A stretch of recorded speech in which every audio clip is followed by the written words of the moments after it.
Morning. So here we are at chapter 13 of Toby. We're almost done, and I'm looking for recommendations for some books to read. That night, I slept at the foot of Granddad's bed.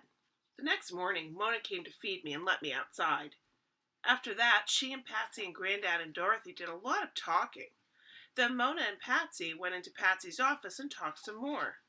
I'd forgiven Mona for her mistake shutting me in that cage, so I went with them. But I got bored. When Fran came to the office door, I ran to greet her. She had never played with me yet, but there's always a first time.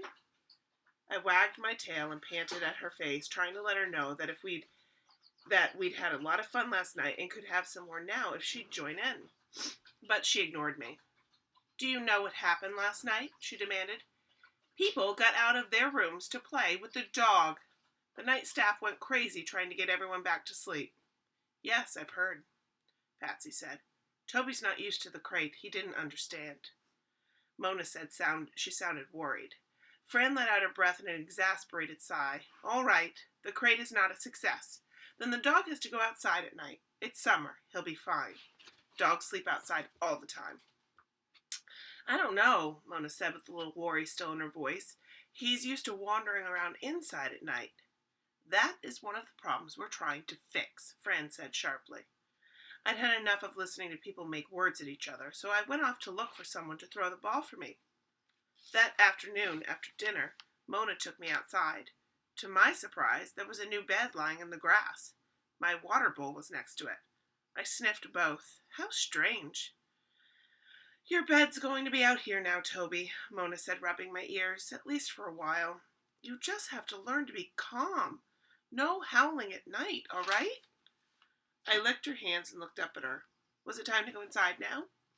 Then she pulled a ball from her pocket. Perfect. My whole body leapt to attention. She threw the ball and I bounded after it. When I brought it back, Mona was gone. Gone?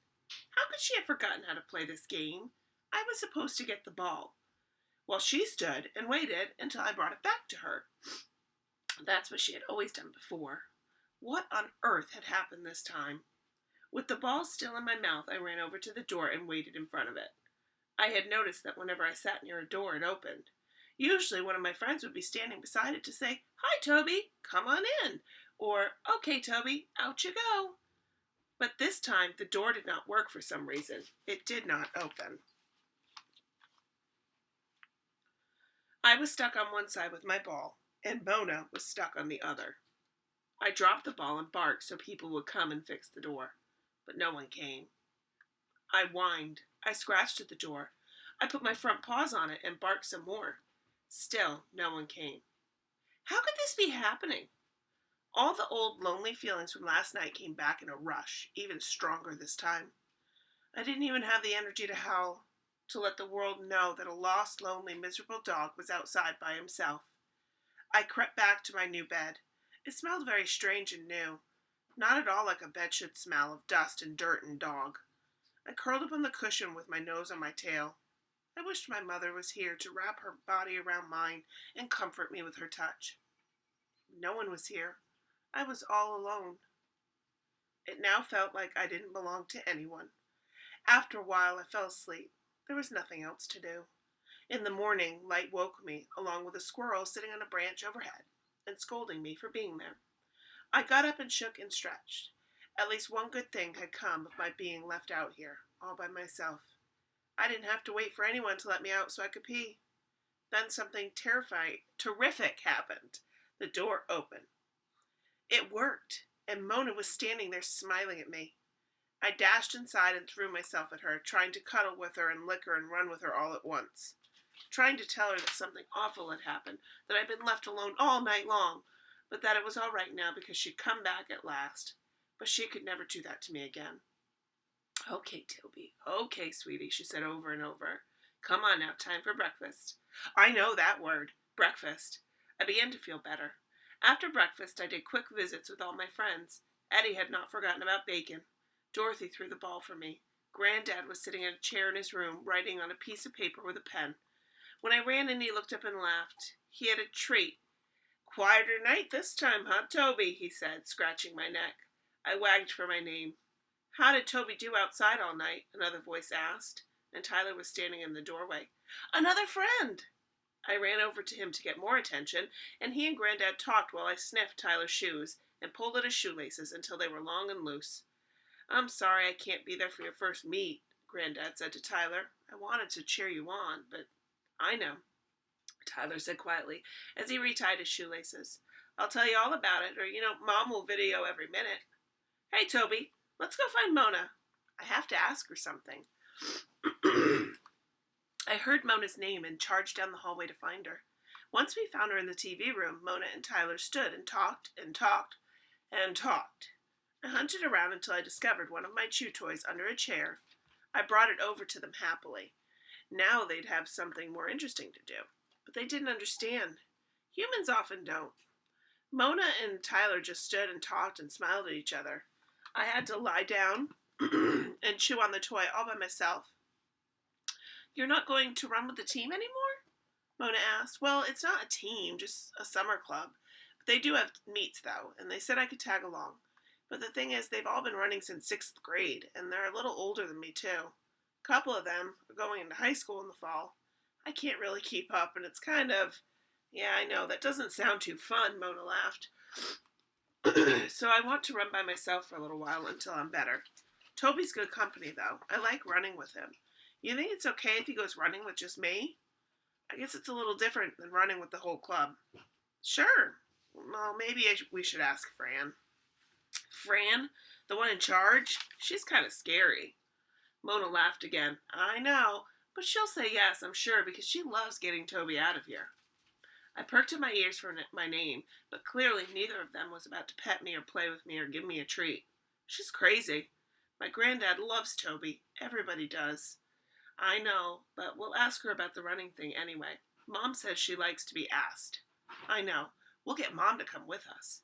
Fran will listen to Mom." Tyler, Mona, and Patsy went to talk to Fran. "So much talking! Even training is better than this." Then Tyler left. "See you tomorrow morning then, Toby," he said. "A nice boy," Fran said to Patsy. It was very responsible of him to come and check about running with Toby by himself. I was bored with my chew toys by now, so I decided to lick Mona's ankles instead. "I can certainly see that Mona thinks he's a nice boy," Fran said, and Mona picked me up and hugged me, put her face in my fur, as if she didn't want anybody to see it. It was very odd, but that night Mona made the same mistake again. She put me in the backyard, threw a ball for me to chase, and forgot to wait for me to give it back to her. How could I get her to understand? I barked and whined and scratched at the door, and even let my sadness out with one more of those long aroo howls. But Mona must not have been able to hear me, because she did not come back to get me until the sky had gotten light again in the morning. Tyler came too. That morning he took me outside so that we could run. But to my surprise, there were no other boys, just Tyler. I looked up at him, wondering where the boys had gone. Do we need to chase them?